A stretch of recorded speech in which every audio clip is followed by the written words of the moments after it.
जय हिंद फ्रेंड्स, आप सभी का जो है आपके अपने YouTube channel education with Pankaj में फिर से स्वागत है। मैं आपका दोस्त पंकज। फ्रेंड्स, आज हम संशोधन की बात करने वाले हैं कि संविधान में संशोधन कितने प्रकार से होते हैं। सबसे पहले बात करेंगे फ्रेंड्स की जो है संशोधन कहाँ से लिया गया है, किस जगह से संविधान में संशोधन का जो है स्रोत कहाँ से लिया गया है। तो मेरे फ्रेंड्स याद रखिएगा, संशोधन प्रक्रिया को जो है दक्षिण अफ्रीका से लिया गया है। फ्रेंड्स, संविधान में संशोधन कितने प्रकार से होते हैं, इन सब की हम बात करने वाले हैं। सबसे पहले आप याद रखिएगा कि संविधान में संशोधन जो है भाग 20 में रखा गया है, अनुच्छेद 368। मेरे फ्रेंड्स याद रखिएगा कि अनुच्छेद 368 के तहत जो है संविधान में संशोधन दो प्रकार से होता है, एक विशेष बहुमत, दूसरा विशेष बहुमत प्लस आधे राज्यों के समर्थन के द्वारा। संविधान में संशोधन की बात अगर की जाए तो फ्रेंड्स याद रखिएगा तीन प्रकार से होता है, साधारण बहुमत, विशेष बहुमत प्लस आधे राज्यों के समर्थन के द्वारा। आखिरकार सबसे पहले एक प्रश्न उठता है कि संशोधन की जरूरत क्यों पड़ी, क्या जरूरत थी हमारे संविधान में संशोधन की। तो फ्रेंड्स मान लीजिए कि दादाजी घर बना करके चले गए और दादाजी के 3 बच्चे हैं। सबके लिए दादाजी ने जो है 3 घर बनवाया कि इनको आगे चल करके कोई प्रॉब्लम न पड़े। उसके बाद भी आपस में वो तीनों बच्चे क्या करने लगे, विवाद खड़ा कर दिए। जब विवाद खड़ा हो गया तो उसका जो है क्या सॉल्यूशन भी जरूरी है। फ्रेंड्स याद रखिएगा, किसी भी चीज को कितना भी सुव्यवस्थित क्यों न बना लिया जाए, समय के अनुसार बदलाव बहुत जरूरी होता है, क्योंकि उसमें समस्याएं आ ही जाती हैं। हाँ, भारत के संविधान एक जीवंत संविधान कहा जाता है, और जीवंत संविधान इसलिए कहा जाता है फ्रेंड्स क्योंकि आप देखेंगे कि 6 से 7 महीने के अंदर में जो है एक संशोधन हो ही जाता है। चलिए फ्रेंड्स, टू दी पॉइंट हम बात करते हैं बिना समय को बर्बाद किए हुए। मैं आप लोगों से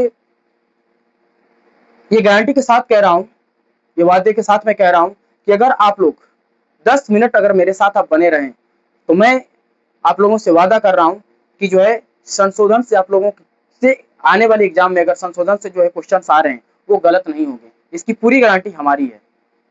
अगर 10 मिनट के बाद भी आप लोगों को मेरा पढ़ाया हुआ समझ में आपको नहीं आता है तो आप मेरे चैनल पे कभी मत आइएगा। मेरे फ्रेंड्स चलिए टू दी पॉइंट में बात कर रहा हूँ।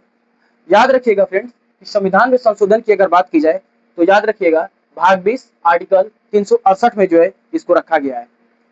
368 के तहत जो है याद रखिएगा फ्रेंड्स कि इसमें जो है 368 के तहत विशेष बहुमत प्लस आधे राज्यों के समर्थन के द्वारा दो प्रकार का संशोधन होता है। लेकिन फ्रेंड्स वहीं अगर मैं बात करूं कि संविधान संशोधन कितने प्रकार से होते हैं तो संविधान संशोधन 3 प्रकार से होते हैं, साधारण बहुमत, विशेष बहुमत प्लस आधे राज्यों के समर्थन के द्वारा।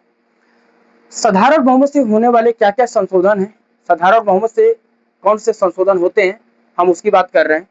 फ्रेंड्स सबसे पहले याद रखिएगा कि अनुच्छेद 2 साधारण बहुमत से ही जो है इसका संशोधन होता है। इसके संशोधन के लिए विशेष बहुमत प्लस आधे राज्यों के समर्थन की कोई जरूरत नहीं होती है। 2 में क्या रखा गया है, अनुच्छेद 2 के तहत भारत संघ में नए राज्यों का प्रवेश एवं स्थापना। अनुच्छेद 2 में क्या कहता है, अनुच्छेद 2 क्या कहता है, यहीं से हम अनुच्छेद भी आप लोगों को कुछ मैं याद करा दे रहा हूं।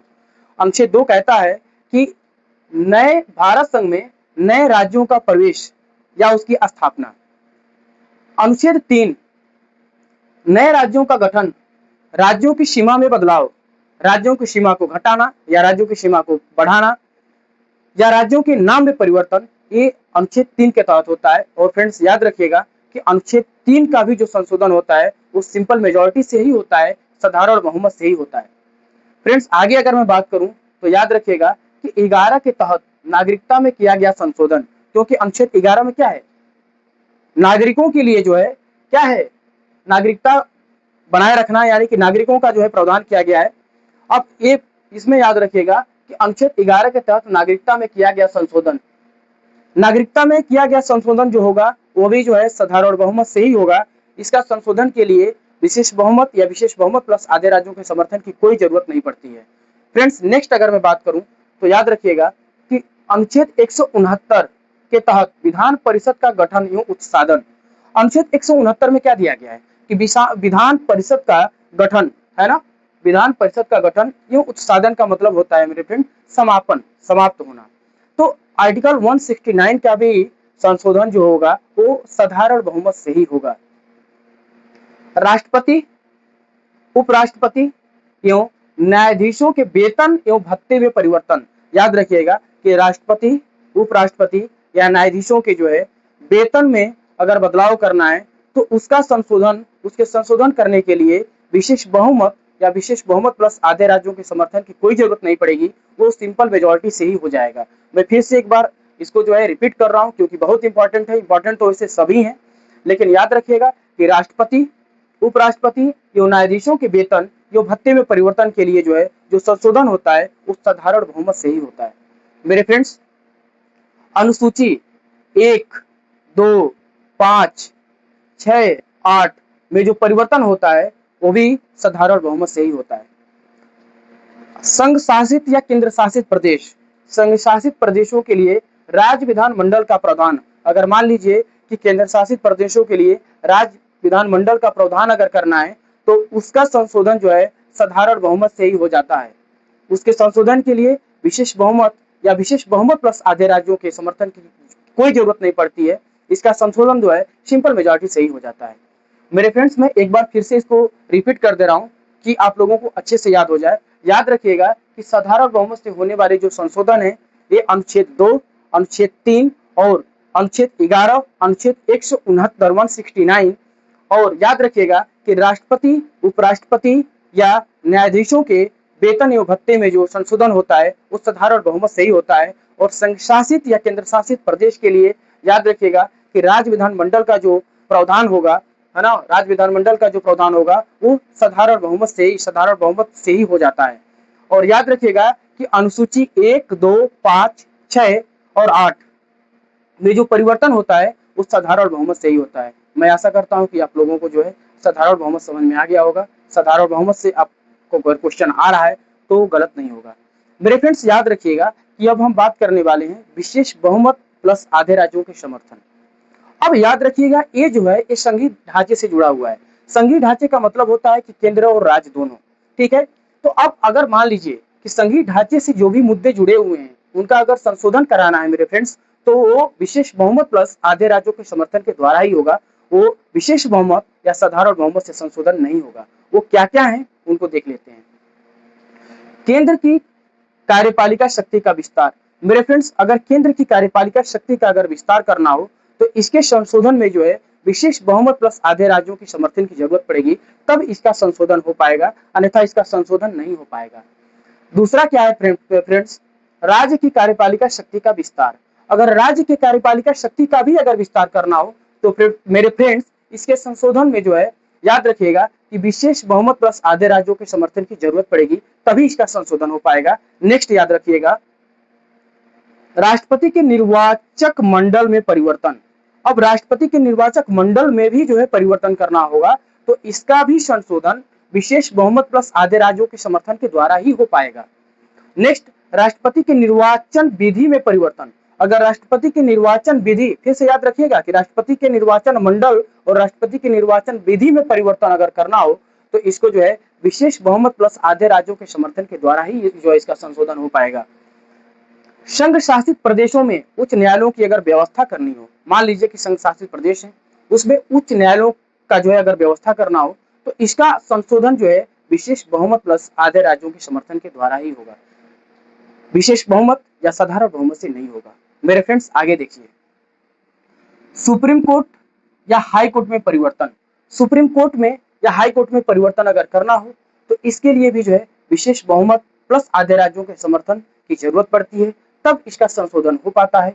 और याद रखिएगा फ्रेंड्स कि जो है केंद्र एवं राज्य विधायी संबंधों में परिवर्तन। केंद्र एवं राज्य के विधायी संबंधों में भी अगर बदलाव करना है, परिवर्तन करना है, तो उसका भी संशोधन कब इसमें परिवर्तन हो पाएगा? साधारण बहुमत से नहीं होगा, विशेष बहुमत से नहीं होगा, विशेष बहुमत प्लस आधे राज्यों के समर्थन के द्वारा ही हो पाएगा। आगे याद रखिएगा कि अनुसूची 7 में परिवर्तन। अनुसूची अगर 7 में भी अगर परिवर्तन करना हो तो याद रखिएगा कि इसका संशोधन विशेष बहुमत प्लस आधे राज्यों के समर्थन के द्वारा। एक बात और कर ही लेते हैं, याद रखिएगा कि इसी में जो है अनुसूची 7 में क्या रखा गया है। अनुसूची 7 में अगर बात की जाए तो संघ सूची, राज्य सूची, समवर्ती सूची, अवशिष्ट सूची की बात की गई है। अगर इनमें बदलाव करना है तो साधारण बहुमत और विशेष बहुमत से नहीं हो पाएगा फ्रेंड्स। इसके लिए विशेष बहुमत प्लस आधे राज्यों के समर्थन के द्वारा ही कर पाएंगे। आगे याद रखिएगा कि अनुसूची 4 के तहत, अनुसूची 4 में क्या रखा गया है, राज्यसभा के सीटों में परिवर्तन, राज्यसभा के सीटों की बात की गई है। अगर अनुसूची 4 जो है यानी राज्यसभा के सीटों के जो है परिवर्तन की बात अगर की जाए, याद रखिएगा कि जो है राज्यसभा की सीटों में अगर परिवर्तन करना हो, फेरबदल करना हो, तो उसका जो है तब तक इसमें बदलाव नहीं हो सकता है तब तक कि विशेष बहुमत प्लस आधे राज्यों का समर्थन न मिल जाए। अगर समर्थन मिलता है तब तो बदलाव हो पाएगा, अगर नहीं मिल पाता है तो बदलाव नहीं हो पाएगा। अब सुनिए, ये सबसे इंपॉर्टेंट, अनुच्छेद 368 में भी अगर परिवर्तन करना हो तो इसके लिए भी विशेष बहुमत प्लस आधे राज्यों के समर्थन की जरूरत पड़ेगी, अन्यथा नहीं हो पाएगा। मेरे फ्रेंड्स, सबसे इंपॉर्टेंट बात करने वाले हैं हम, हमारे संविधान में किया गया संशोधन जो साधारण बहुमत या विशेष बहुमत प्लस आधे राज्यों के समर्थन के द्वारा नहीं हो पाता है। मैं फिर से इसको रिपीट कर रहा हूं मेरे फ्रेंड्स कि हमारे संविधान में संशोधन साधारण बहुमत या विशेष बहुमत प्लस आधे राज्यों के समर्थन के द्वारा जो संशोधन नहीं हो पाता है वो सभी संशोधन विशेष बहुमत से होते हैं। और सबसे प्यारी बात एक चीज और है, याद रखिएगा कि पूरे संविधान में जो संशोधन होता है वो विशेष बहुमत से ही होता है। मैं आशा करता हूं कि आप लोगों को ये वीडियो पसंद आएगी। मेरे फ्रेंड्स, मैं एक बार फिर से रिकॉल कर दे रहा हूं कि आप लोगों को याद हो जाए, ठीक है, कि आप यहाँ से फिर जो है आप लोगों को दूसरे जगह ना भटकना पड़े। आप लोगों का अगर इंपॉर्टेंट मैं टाइम ले रहा हूँ तो मेरे फ्रेंड्स, मैं गारंटी के साथ कह रहा हूँ कि आप लोगों को जरूर समझ में आएगा और पूरा याद हो जाएगा, क्योंकि इससे बहुत ज्यादा क्वेश्चंस आते हैं, पूछे जाते हैं। मैं फिर से जल्दी जल्दी एक बार रिपीट कर दे रहा हूँ मेरे फ्रेंड्स, याद रखिएगा कि साधारण बहुमत से होने वाले जो संशोधन है, अनुच्छेद 2 में परिवर्तन कराना हो, अनुच्छेद 3 में परिवर्तन कराना हो, अनुच्छेद 11 में परिवर्तन कराना हो, अनुच्छेद 169 में परिवर्तन कराना हो, ये सभी जो है संशोधन साधारण बहुमत से हो जाते हैं। और राष्ट्रपति, उपराष्ट्रपति या न्यायाधीशों के जो है वेतन भत्ते में परिवर्तन अगर करना हो तो साधारण बहुमत से ही हो जाता है। और याद रखिएगा कि संघ शासित प्रदेशों के लिए राज्य विधानमंडल का अगर प्रावधान करना हो तो ये साधारण बहुमत से ही हो जाता है। नेक्स्ट, अगर संघीय ढांचे से जुड़े संशोधन की बात अगर करें तो याद रखिएगा कि जो है केंद्र की कार्यपालिका शक्ति का अगर विस्तार करना हो, राज्य के जो है कार्यपालिका शक्ति का अगर विस्तार करना हो तो विशेष बहुमत प्लस आधे राज्यों के समर्थन की जरूरत पड़ती है। वहीं राष्ट्रपति के निर्वाचन मंडल और निर्वाचन विधि में अगर परिवर्तन करना हो तो उसमें भी जो है विशेष बहुमत प्लस आधे राज्यों के समर्थन की जरूरत पड़ती है। और मेरे फ्रेंड्स, संशासित प्रदेशों में अगर उच्च न्यायालय की व्यवस्था करनी हो तो उसमें भी जो है विशेष बहुमत प्लस आधे राज्यों के समर्थन की जरूरत पड़ती है। और याद रखिएगा कि सुप्रीम कोर्ट या हाईकोर्ट में अगर परिवर्तन करना हो और केंद्र और राज्य विधायी संबंधों में परिवर्तन करना हो तो इसमें भी मेरे फ्रेंड्स याद रखिएगा कि विशेष बहुमत प्लस आधे राज्यों के समर्थन की जरूरत पड़ती है। और वहीं अनुसूची 7, अनुसूची 4 में भी अगर परिवर्तन करना हो तो विशेष बहुमत प्लस आधे राज्यों के समर्थन के द्वारा ही हो पाता है, ऐसे साधारण बहुमत या विशेष बहुमत से नहीं हो पाएगा। मेरे फ्रेंड्स, याद रखिएगा कि अनुच्छेद 368 में खुद ही हम अनुच्छेद 368 में ही तो पढ़ रहे हैं कि भाग 20 में जो है क्या दिया गया है, संशोधन। अब अनुच्छेद 368 में ही परिवर्तन अगर करना हो माय डियर फ्रेंड्स तो याद रखिएगा कि इसमें भी जो है विशेष बहुमत प्लस आधे राज्यों के समर्थन की जरूरत पड़ेगी, अन्यथा ये संशोधन नहीं हो पाएगा। मेरे डियर फ्रेंड्स, याद रखिएगा कि हमारे संविधान में जो साधारण बहुमत या विशेष बहुमत प्लस आधे राज्यों के समर्थन के द्वारा जो भी संशोधन नहीं हो पाते हैं वो सभी संशोधन विशेष बहुमत से होते हैं। और याद रखिएगा, सबसे प्यारी बात है मेरे फ्रेंड्स, मैं फिर से रिपीट कर रहा हूं कि हमारे संविधान में सबसे ज्यादा जो संशोधन होते हैं वो विशेष बहुमत से ही होते हैं। Thank you very much. अगर आप लोगों को वीडियो पसंद आती है तो चैनल को सब्सक्राइब, शेयर और सब्सक्राइब जरूर करिएगा, क्योंकि ये आपका चैनल है। जय हिंद। नेक्स्ट वीडियो में हम मिलते हैं, तब तक के लिए अपना ख्याल रखिए।